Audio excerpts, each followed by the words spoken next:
चेहरे से ढका अध्याय 341। भूत चेहरे का दिखना, सुनीता का गायब होना और उसके उपग्रह स्थित सेल फोन का बजना। रोहित के पास यह मानने के लिए सबूत थे कि सुनीता की पहले ही मृत्यु हो चुकी है, क्योंकि एक अलौकिक घटना में गायब होने के बाद बचने की संभावना बहुत कम थी। ऐसे विचारों के बावजूद उसने अपने संदेह को महिला रिसेप्शनिस्ट पर लक्षित नहीं किया था। लेकिन अब भूत छाया ने महिला रिसेप्शनिस्ट के शरीर पर आक्रमण कर दिया था, उस पर सीधा नियंत्रण कर लिया था। जब तक कुछ अप्रत्याशित नहीं होता, यह महिला रिसेप्शनिस्ट अब कोई कार्रवाई करने में सक्षम नहीं होगी, भले ही वह एक भूत हो। सेल फोन का रिंगटोन अभी भी बज रहा था। पूनम ने सुनीता के कम्युनिकेटर को संगीत बंद करने के लिए नहीं कहा, लेकिन आवाज़ काउंटर से नहीं आ रही थी। अंदर प्रवेश करने पर रोहित ने पाया कि संगीत वास्तव में महिला रिसेप्शनिस्ट के शरीर के भीतर से आ रहा था। सटीक होने के लिए उसके पेट के अंदर से। शरीर द्वारा दबी हुई रिंगटोन कुछ सुस्त लग रही थी और जानबूझकर छिपाई न होने पर आसानी से पता लगाई जा सकती थी। रोहित ने देखा, उसके हाथ की हथेली में एक भूत आंख खुली और फिर उसने अपना हाथ आगे बढ़ाया, महिला रिसेप्शनिस्ट के शरीर में छेदन करते हुए और बजने वाले स्रोत को पकड़ लिया। उसका हाथ पीछे हट गया। पेट के एसिड के साथ थोड़ा घिनौना उपग्रह स्थित सेल फोन उसके द्वारा वापस ले लिया गया। ये बहुत घिनौना है, फोन वास्तव में उसके पेट के अंदर है, ऐसा कौन करेगा? कैपल ने इसे देखने के बाद घृणा से कहा। रोहित ने कहा, यह होना चाहिए कि सुनीता ने मरने से पहले इसे खुद निगल लिया। वह स्पष्ट रूप से जानती थी कि उपग्रह स्थित सेल फोन को संरक्षित करने का यही एकमात्र तरीका था। अन्यथा अगर फोन होटल में खो जाता और उस भूत को मिल जाता, तो यह एक फोन घोटाला बन सकता था, जो बाद में होटल में प्रवेश करने वाले लोगों को उनकी मौत के लिए लुभाता। लेकिन क्या वह वास्तव में सुनीता है? कैपल थोड़ा संदेह में था, दूर खड़ा था, पास आने की हिम्मत नहीं कर रहा था। रोहित ने तुरंत जवाब नहीं दिया, बल्कि सुनीता के सेल फोन को देखा। वह क्षतिग्रस्त नहीं था, लेकिन उसने फोन से गर्मी महसूस की। सामान्य परिस्थितियों में सुनीता 3 दिनों से संपर्क से बाहर थी। अगर सुनीता उस समय मर गई होती, तो उसका शव अब तक ठंडा हो जाना चाहिए था और उसमें शरीर का तापमान संभवतः नहीं होगा। क्या यह महिला रिसेप्शनिस्ट सुनीता नहीं हो सकती? वर्तमान अनुभव और सबूत को देखते हुए उसकी अटकलें गलत नहीं होनी चाहिए, ऐसा असंभव लगा। मुस्कान वाले चेहरे को देखते हुए, लेकिन कुछ कठोर अभिव्यक्ति के साथ। रोहित ने एक पल के लिए विचार किया और फिर उसे छूने के लिए हाथ बढ़ाया। इस सुंदर चेहरे में एक अजीब एहसास था, जैसा कि उसने पहले मानव त्वचा के कागज को छुआ था। इसमें मानव त्वचा की कोमलता थी, लेकिन एक अजीब ठंडक और एक अशुभ आभा भी थी। इसके अलावा जब उसने अपनी उंगलियों से थोड़ा दबाव डाला, गाल सामान्य मांस की तरह वापस उछले नहीं, बल्कि इसके बजाय अंदर धंस गए, जिससे 3 उंगलियों के निशान रह गए। जैसे ही उसकी हथेली फिसल गई, इस महिला रिसेप्शनिस्ट का कभी सुंदर रहा चेहरा मुड़ गया और भयानक रूप से विकृत हो गया। जैसा मैंने सोचा था, रोहित की अभिव्यक्ति बदल गई और उसने तुरंत चेहरे को पकड़कर नीचे की ओर खींच लिया। उसने इसे फाड़ने के लिए क्रूर बल पर भरोसा नहीं किया, बल्कि इसके बजाय भूत छाया की शक्ति का उपयोग किया। भूत छाया में भयंकर भूतों के शवों को एक साथ जोड़ने की क्षमता थी। अगले पल उसने मानव चेहरा फाड़ दिया, जिससे उसके हाथ में एक खून से सना स्त्री मानव त्वचा का नकाब सामने आया। इस मानव त्वचा के नकाब में भौहें और आंखें थीं, और इसकी विशेषताएं अविश्वसनीय रूप से त्रिआयामी थीं। सामने से यह एक असली चेहरे से अप्रभेद्य लग रहा था, पूरी तरह से मानव। लेकिन इस मानव त्वचा के नकाब के पीछे एक और महिला का चेहरा था। खून के अवशेषों के बावजूद यह अभी भी बहुत स्पष्ट था, ये चेहरा सुनीता का था। तो यह वास्तव में सुनीता है, कैपल ने चौंक कर कहा, लगभग कूद गया। उसके चेहरे पर एक और चेहरा था, जैसा तुमने कहा, उसके चेहरे को एक भूत द्वारा बदल दिया गया था। रोहित ने तुरंत भूत छाया वापस ले ली, सुनीता पर अपना नियंत्रण जारी कर दिया। और जैसे ही मानव त्वचा का नकाब फाड़ दिया गया, भूत छाया की वापसी के साथ सुनीता का शरीर, जो अब एक निर्जीव शव जैसा था, लुढ़क गया और जमीन पर गिर गया। उस सदाया से संपर्क करो, एम्बुलेंस बुलाओ। मैंने अभी देखा कि उसमें अभी भी कुछ जीवन संकेत हैं। अगर हम भाग्यशाली रहे तो हम उसे बचा सकते हैं। आखिरकार वह केवल 3 दिनों से लापता है और उसके शरीर को ज्यादा नुकसान नहीं हुआ है, रोहित ने गिरी हुई सुनीता को सहारा देते हुए कहा और तुरंत निर्देश दिया। कैपल ने तुरंत सदाया का नंबर डायल करना शुरू कर दिया। रोहित ने बेहोश सुनीता को देखा और उसकी शारीरिक स्थिति की जांच की। उसकी सांस बहुत हल्की थी, लेकिन उसकी दिल की धड़कन अभी भी थी। उसका पूरा शरीर ऐसा था जैसे वह हाइबरनेशन में हो, एक बहुत ही अजीब स्थिति में, और वह पेशेवर न होने के कारण ये निर्धारित नहीं कर सकता था कि सुनीता इस स्थिति से उबर पाएगी या नहीं। अगर उसका खुद का चेहरा अभी भी उसके शरीर पर है तो भूत चेहरा गायब हो जाना चाहिए था। रोहित की निगाहें वापस सुनीता के सिर के ऊपरी हिस्से पर चली गईं। उसके बाल उसके सिर के ऊपर कुंडली बनाकर थे, जिससे मुकुट पूरी तरह से ढका हुआ था।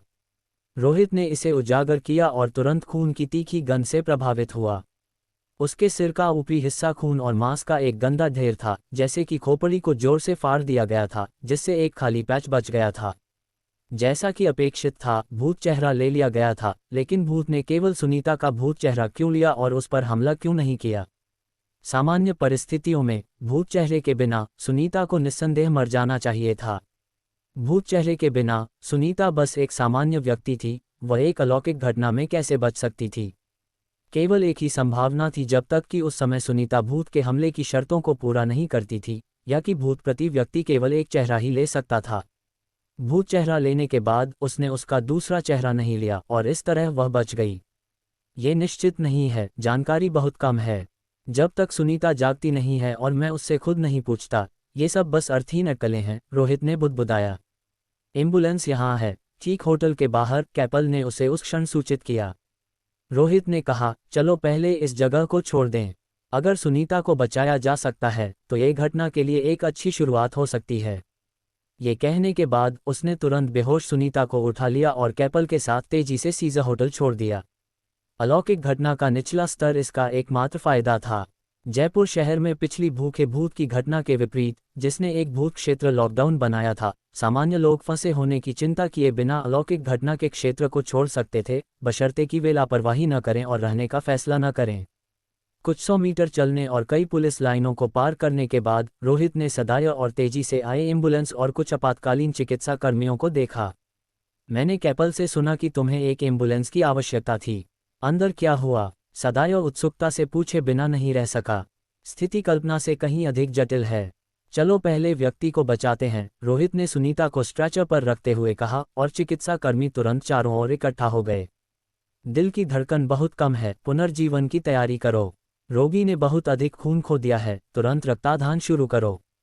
रोगी को आंतरिक रक्तस्राव है, पूरे शरीर में कई फ्रैक्चर हैं, उठाते समय सावधान रहें और अस्पताल को भी किसी भी समय सर्जरी के लिए तैयार रहने के लिए सूचित करें। साथ आए पैरामेडिक्स ने जल्दी से उसका आकलन किया और फिर कुछ आपातकालीन उपाय किए। क्या ये सुनीता है? सदाया ने उस पर एक नज़र डाली और वह भी हैरान था। 3 दिनों से लापता सुनीता को रोहित ने चमत्कारिक ढंग से बचा लिया था। अगर वह जागती है तो मुझे तुरंत सूचित करना, क्योंकि मुझे उससे कुछ मामलों के बारे में पूछने की ज़रूरत है। अगर वह मर जाती है तो कोई बात नहीं, रोहित ने कहा जैसे ही एम्बुलेंस सुनीता को ले गई। सदाया ने कहा, वह ठीक हो जानी चाहिए, है ना? आखिरकार मैंने जेड शहर के सर्वश्रेष्ठ डॉक्टरों को सूचित किया है और सर्वश्रेष्ठ चिकित्सा सुविधाओं की तैयारी की है। ज़रूरी नहीं, उसकी स्थिति बहुत खास है। आखिरकार उस पर एक भूत ने हमला किया था। कोई भी निश्चित रूप से नहीं कह सकता कि उसके शरीर के साथ क्या हो सकता है, रोहित ने जवाब दिया। हालांकि वह शरीर को ठीक करने के लिए भूत छाया का उपयोग कर सकता था, ये केवल बाहरी चोटों को ठीक कर सकता था, और भूतों के कारण होने वाली कुछ विशेष क्षति को ठीक करने का कोई तरीका नहीं था। सागर और अनिकेत के बारे में क्या? वे दोनों, वे तुम्हारे साथ बाहर क्यों नहीं आए? सदाया ने धीरे से पूछा। रोहित ने जवाब दिया, उनके अपने कार्य हैं और वे मेरे जैसी लाइन में नहीं हैं। इसके अलावा जेड शहर की घटना से निपटना आसान नहीं है। मैंने सोचा था कि इसे एक दिन में हल किया जा सकता है, लेकिन अब ऐसा लगता है कि हमें इसे धीरे धीरे लेना होगा। फिर भी सुनीता को ढूंढना एक लाभ है, मुझे लगता है। कैपल, आज का हमारा काम खत्म हो गया है, हम कल फिर से देखेंगे। होटल वापस नहीं जा रहे हो? कैपल ने पूछा। आज के लिए नहीं, भूत चेहरा पहले ही ले लिया गया है और इसे रोकने की मेरी योजना विफल हो गई है। अब वापस जाने का कोई खास मतलब नहीं है, रोहित ने कहा। चलो आराम करने के लिए एक जगह ढूंढते हैं। यह अच्छा है, मैं पहले लगभग डर से मर गया था। कैपल ने राहत की सांस ली। सदाया ने तुरंत कहा, हमने यहाँ आवास तैयार किए हैं, हालांकि वे थोड़े सरल हैं, लेकिन फिर भी चलने लायक हैं। तो मैं तुम्हें परेशान करूंगा, रोहित ने जवाब दिया। जल्द ही वह और कैपल एक नई योजना बनाने के लिए और ये देखने के लिए भी कि क्या सुनीता जाग सकती है, अस्थायी रूप से सीज़र होटल से पीछे हट गए। हालांकि जैसे ही रोहित और उसकी पार्टी चली गई, अनिकेत और सागर अभी भी होटल में थे। उस समय तक आकाश धीरे धीरे मंद हो रहा था। चौथी मंजिल पर कार्रवाई अध्याय 342। जयपुर शहर की रातें कुछ वीरान लग रही थीं। शायद ऐसा इसलिए था क्योंकि भूतों की कहानियां धीरे धीरे पूरे शहर में फैलनी शुरू हो गई थीं। रोहित ने सुरक्षा को ध्यान में रखते हुए सीज़र होटल से दूर रहना आवश्यक मानते हुए अस्थायी रूप से शहर के बाहरी इलाके में स्थापित एक तंबू में कैपल के साथ पीछे हटने और आराम करने का फैसला किया। लेकिन कोई शहर थोड़े समय के भीतर खाली नहीं हो सकता था, इसलिए कुछ अवरुद्ध क्षेत्रों को छोड़कर अधिकांश स्थानों ने अभी भी अपनी सामान्य दिनचर्या बनाए रखी थी। लोगों को जब खाने की ज़रूरत थी तब खा रहे थे और जब काम करने का समय था तब काम कर रहे थे। हालांकि जैसे जैसे घटनाएं उग्र हुईं, ये शांति जल्द ही टूट जाएगी। भूत शिकारी मुख्यालय ने निश्चित रूप से इसे महसूस किया था, अन्यथा उन्होंने सुनीता का समर्थन करने के लिए अनिकेत, सागर और रोहित जैसे शीर्ष स्तरीय विशेषज्ञों को इतनी जल्दी नहीं भेजा होता। उन्होंने घटनाओं के शीघ्र समाधान और जयपुर शहर में स्थिति को स्थिर करने के लिए बाहरी सहायता भी मांगी थी। फिर भी रात के शहर के ऊपर वे पीले मृत व्यक्ति के सिर अभी भी आकाश में तैर रहे थे। हालांकि वे रात में अदृश्य थे, इसका मतलब यह नहीं था कि ये चीजें मौजूद नहीं थीं। ये जयपुर शहर के एक आवासीय जिले में हुआ। अधिकांश निवासियों ने पहले ही अपने दरवाजे और खिड़कियां बंद कर दी थीं और अंधेरा होने से पहले अपने पर्दे खींच लिए थे। लिविंग रूम में सभी रोशनी चालू कर दी थीं। भूत प्रेत की अफवाहें अब केवल शहरी किंवदंतियां नहीं थीं, वे उनके आसपास होने वाली चीजें बन गई थीं। जयपुर शहर के निवासी मूर्ख नहीं थे, सूचना चैनल अब अच्छी तरह से विकसित थे, विभिन्न सोशल मीडिया हलकों में हलचल थी और मृत व्यक्ति के सिर के गुब्बारों की तस्वीरें दूर दूर तक फैल गई थीं। वे बस घटनाओं के पीछे के सच्चे खतरे को नहीं समझते थे, अन्यथा जयपुर शहर के लोग बहुत पहले ही शहर से भाग गए होते। बेशक अभी भी कुछ संदेहवादी थे जिन्होंने एक अलौकिक घटना में विश्वास करने से इनकार कर दिया। हर कोई आसानी से अपनी विश्वदृष्टि का पुनर्निर्माण नहीं कर सकता था। आखिरकार स्थिति अभी भी एक नियंत्रण योग्य सीमा के भीतर थी, जिसमें कोई बड़े पैमाने पर हताहत नहीं हुआ था, या शायद घटनाएं अभी तक उनके करीब नहीं हुई थीं। इस जिले में रहने वाले अनुभव संदेहवादियों में से थे। अपने 30 के दशक की शुरुआत में अपने करियर में एक मध्यम स्तर की सफलता के साथ उन्हें अपनी उम्र में एक सफल व्यक्ति नहीं माना जा सकता था, लेकिन वह फिर भी एक मध्यम वर्ग के व्यक्ति थे। फिर भी आज अनुभव अच्छे मूड में नहीं थे क्योंकि जयपुर शहर में मृत व्यक्ति के सिर के गुब्बारों की अफवाहों ने उनके काम को प्रभावित किया था, जिससे उनकी आय में काफ़ी गिरावट आई थी। क्या मृत व्यक्ति के सिर के गुब्बारे केवल वे बूढ़े पुरुष और महिलाएं ही ऐसी चीज़ों से मूर्ख बन सकते हैं? हम किस युग में रह रहे हैं कि इस पर विश्वास करें? अगर वास्तव में भूत होते तो मैं एक को देखना चाहूँगा। मैं ऐसी चीज़ देखे बिना बड़ा हुआ हूँ। बड़बड़ाते हुए अनुभव ने दरवाज़ा खोला। अंदर प्रवेश करने पर उन्होंने अपने 5 वर्षीय बेटे को सोफे पर कार्टून देखते हुए देखा। ले, माँ कहाँ है? तुम अकेले घर पर क्यों हो? अनुभव ने घर के चारों ओर देखा लेकिन अपनी पत्नी को नहीं ढूंढ पाया। कार्टून देखते हुए ले ने जवाब दिया, माँ ताश खेलने नीचे गई हैं। पिताजी, मुझे भूख लगी है। वह गैर जिम्मेदार महिला, वह बच्चे को घर पर अकेले छोड़ना ठीक समझती है। इतनी देर हो चुकी है और उसने रात का खाना भी नहीं बनाया है, अनुभव ने थोड़ा परेशान होकर कहा। गुस्सा होने के बावजूद वह बस अपने भूखे बच्चे को नज़रअंदाज नहीं कर सकते थे, इसलिए उन्हें रात के खाने के लिए कुछ व्यंजन पकाने के लिए रसोई में जाना पड़ा। Ding dong tilde. जैसे ही अनुभव खाना बना रहे थे, एक पाठ संदेश आया। अनुभव, क्या तुम अभी भी घर पर हो? इंतजार मत करो, अभी जयपुर शहर से बाहर निकलो, वहाँ भूत हैं। मैं बच्चे के लिए खाना बना रहा हूँ, ये सब क्या परेशानी है? और तुमने कब से इस तरह की घबराहट में शामिल होना शुरू कर दिया? अनुभव ने अपने दोस्त के संदेश का जवाब दिया। ये सच है, मैं किसी ऐसे व्यक्ति को जानता हूं जो विभाग में काम करता है और आज 3 हेलीकॉप्टर जयपुर शहर में उड़े। क्या तुम जानते हो कि वे किसे लाए? ये सबसे गुप्त भूत पकड़ने वाले विभाग के कर्मी हैं और उनमें से 4 एक साथ पहुंचे। जयपुर शहर में कुछ बड़ा चल रहा होगा। मैं पहले ही खिसक गया हूं और अब मैं तुम्हें ये संदेश राजमार्ग पर एक आराम करने की जगह से भेज रहा हूं। धिक्कार है, तुम वास्तव में भाग गए, अपनी नौकरी छोड़ दी, भूखे मरने की योजना बना रहे हो। अनुभव ने फिर से जवाब दिया, अगर मैं मर गया तो काम कोई मायने नहीं रखेगा। मुझ पर अविश्वास मत करो, मेरे पास सबूत है। मेरे दोस्त ने चुपके से ये तस्वीर लेने के लिए कैद होने का जोखिम उठाया। इस संदेश के बाद एक तस्वीर आई। यह एक युवक की थी जिसमें लगभग 10 साल का एक बच्चा कार से बाहर निकल रहा था। पृष्ठभूमि में अत्यधिक सुरक्षित सीजर होटल था। देखते हो, जिस जगह पर वे जा रहे हैं वह सीजर होटल है जहां तुम्हारी शादी हुई थी। तुम्हारा घर वहां से बहुत दूर नहीं है ना? मुझे यकीन है कि वह होटल निश्चित रूप से प्रेतवाधित है। क्या तुमने उन सभी पुलिस टैपों को देखा? चारों ओर सशस्त्र विशेषकर्मी गश्त कर रहे हैं। तुम एक तस्वीर लेते हो और दावा करते हो कि लोग भूत शिकारी हैं। इसे और अधिक विश्वसनीय बनाने के लिए एक ताओवादी पुजारी को क्यों नहीं शामिल करते? इसके अलावा, क्या तस्वीर में लोगों की उम्र 30 साल भी है? अनुभव ने हंसते हुए जवाब दिया और एक वॉयस मैसेज भेजा। उनका दोस्त, अब चिंतित, ने कहा, अविश्वास मत करो। इस आदमी को जयपुर शहर से स्थानांतरित किया गया है। मेरे पास विशिष्ट जानकारी नहीं है, लेकिन जयपुर शहर में भी हाल ही में भूतों की अफवाहें आई हैं। तथ्य यह है कि उसे यहाँ स्थानांतरित किया गया है। बहुत कुछ कहता है।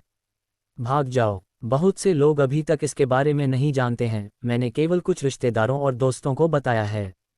हालांकि रोहित की कार्रवाई और काम अत्यधिक गोपनीय है। ऐसी कोई दीवार नहीं है जो रिसाव न करे जब तक कि लोग शामिल हों। आखिरकार, संबंधित काम में शामिल लोगों के परिवार होते हैं। ये जानते हुए कि अलौकिक घटनाएं हो रही हैं, वे सजा का जोखिम उठाते हुए किसी भी तरह से बात बाहर निकालने की कोशिश करते हैं। बात एक व्यक्ति से 10 तक, 10 से 100 तक फैलती है। चुपके से काफ़ी कुछ लोग सीजर होटल में भूतिया गड़बड़ी से अवगत हैं। ये भूखे भूत की घटना नहीं है। पूरे शहर को बंद नहीं किया गया है। इसलिए जानने वाले लोग स्वाभाविक रूप से जल्दी से भाग रहे हैं। ठीक है, बस हो गया, मैं खाने जा रहा हूँ। हम अगली बार बात करेंगे। अनुभव ने इसे टाल दिया और फ़ोन नीचे रख दिया। उन्होंने ऐसी अफवाहें पर्याप्त सुनी थीं।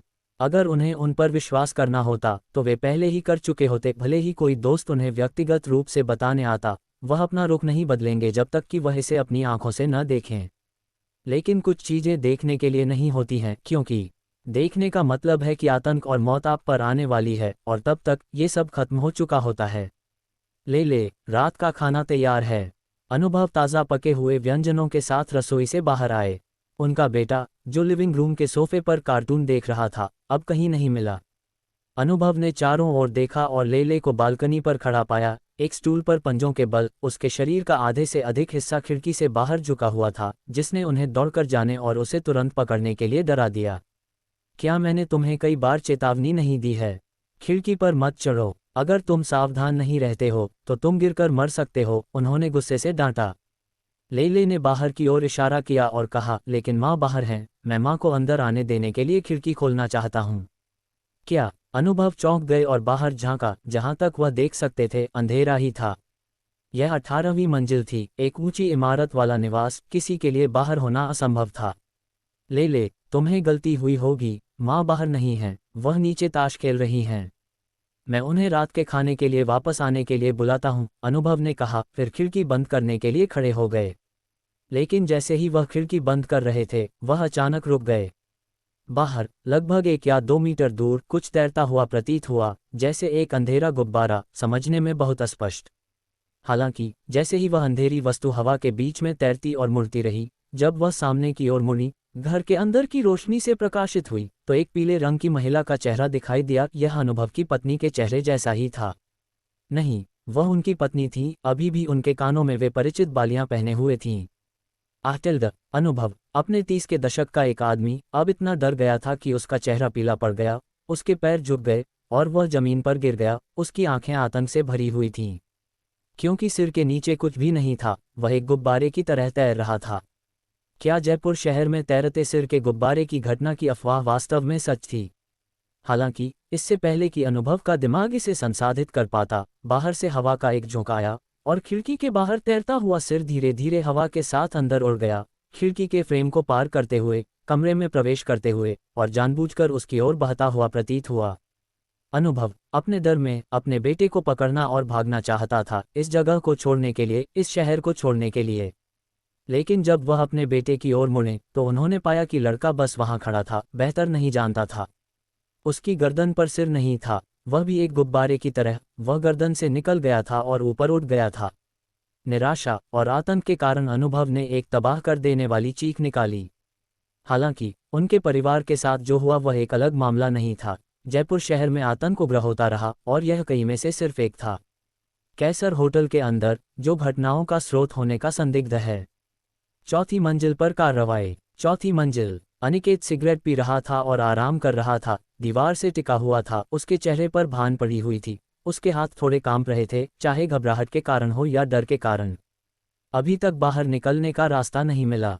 उसने अपनी सिगरेट का एक गहरा कश लिया और शब्द कहे, एक अंधेरी अभिव्यक्ति के साथ, सागर वापस चला गया। नहीं, जब से हम अंदर आए हैं, हम 4 घंटे से खोए हुए हैं, लगातार इस गलियारे में चक्कर लगा रहे हैं।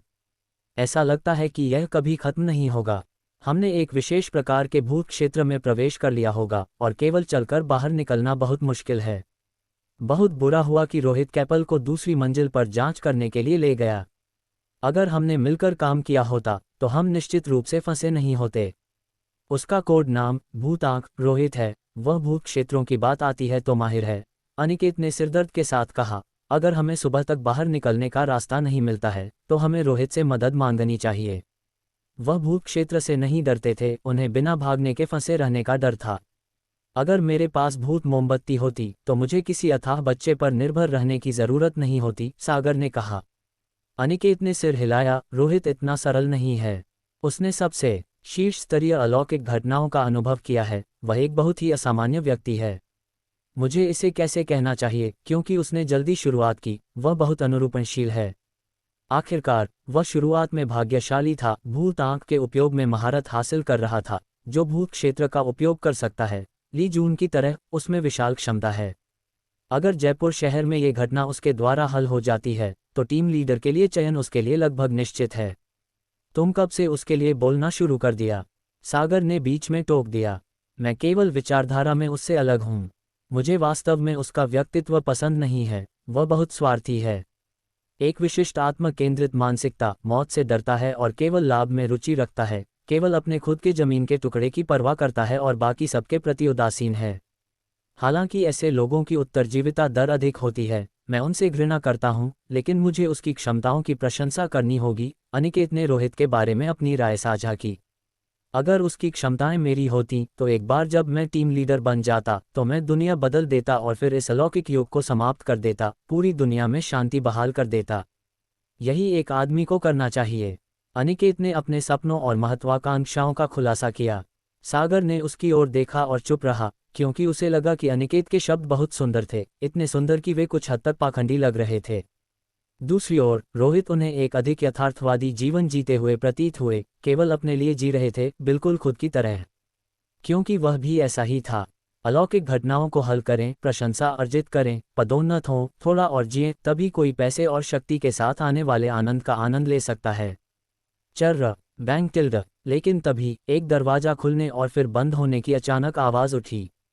हालांकि आवाज तेज नहीं थी, ये गलियारे में स्पष्ट रूप से गूंज रही थी, जिससे एक अनजाने में सिहरन हुई, क्योंकि हर मांसपेशी प्रतिवर्ती रूप से तनावग्रस्त हो गई। अनिकेत जमीन से उछल पड़ा, उसका चेहरा रंग बदल गया। क्या ये प्रकट हुआ? पहले उन्हें खबर मिली थी कि होटल में अब कोई नहीं रहता है। कर्मचारियों या मेहमानों को कई दिन पहले ही खाली करा दिया गया था, इसलिए चौथी मंजिल पर किसी का होना असंभव था। फिर से शांत हो गया। सागर ने सुना, लेकिन पाया कि आसपास फिर से शांत हो गया था। चलो जाकर देखते हैं। अनिकेत सावधानी से उस आवाज का पीछा करने लगा जिसने एक दरवाजा खुलने का संकेत दिया था, जब तक कि वह एक ऐसे गलियारे में नहीं आया जिसका उन्होंने पहले सामना नहीं किया था। आगे एक गलीचा बिछा हुआ फर्श था जिसके दोनों ओर एक गहरा लाल रंग था, जिसमें होटल के कमरे थे, प्रत्येक पर एक कमरा संख्या अंकित थी, 1, 2, 3। और इसी तरह आगे की जगह इस होटल का हिस्सा नहीं होनी चाहिए। सागर रुक गया, आगे नहीं बढ़ा। क्यों? सागर ने विश्लेषण किया। इस होटल में कमरा संख्या प्लेटें इस तरह से नहीं लटकाई गई हैं। मैंने पहले जांच की थी, यहाँ कमरा संख्या 002, 004 और इसी तरह के प्रकार की हैं। संख्या 1 से शुरू होने वाले कोई कमरे नहीं हैं। एक अलौकिक साइट। अनिकेत ने अपनी भौहें सिकोड़ी।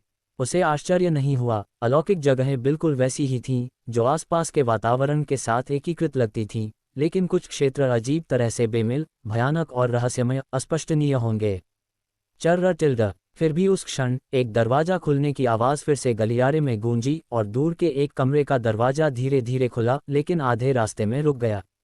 दरवाजा आंशिक रूप से खुला छोड़ दिया गया था, जिससे प्रकाश की एक झिलमिलाहट बाहर फैल गई। आधे खुले दरवाजे के माध्यम से वे धुंधले ढंग से कमरा संख्या देख सकते थे 31। उन दोनों ने तुरंत खुद को शांत किया, उनकी निगाहें उस दरवाजे पर टिकी थीं जो खुला था, ये निर्धारित करने की कोशिश कर रहे थे कि अंदर से क्या निकलेगा। हालांकि कुछ नहीं निकला। दरवाजा आंशिक रूप से खुला रहा, लेकिन कोई बाहर नहीं आया। फिर भी आंशिक रूप से खुले दरवाजे के माध्यम से कोई देख सकता था, जैसे कि कोई अंदर घूम रहा हो। प्रकाश लगातार बदल रहा था। क्या हमें जाना चाहिए? अनिकेत ने कार्रवाई के लिए खुद को तैयार किया, क्योंकि वह जानता था कि अगर उन्होंने संपर्क किया तो यह अत्यधिक संभावना थी कि वे एक भूत का सामना करेंगे। सागर की अभिव्यक्ति बदल गई। मैं यहाँ फंसे रहने और कल रोहित से मदद मांगने के अपमान का सामना नहीं कर सकता। चलो कार्रवाई करते हैं। हम दोनों के एक साथ काम करने से हम इसे संभाल सकते हैं। हमारी क्षमताओं के साथ हमें नियमों को स्पष्ट करने की आवश्यकता नहीं है। अगर हमें एक भूत का सामना करना पड़ता है तो हम तुरंत उसे हिरासत में ले सकते हैं। आखिरकार खतरे के मामले में इस भूत को केवल 20 स्तर दर्जा दिया गया है, और पर्याप्त प्रभाव के कारण ही इसे इस स्तर के रूप में परिभाषित किया गया था। ठीक है, चलो एक साथ कार्रवाई करते हैं। अनिकेत ने तुरंत सहमति में सिर हिलाया।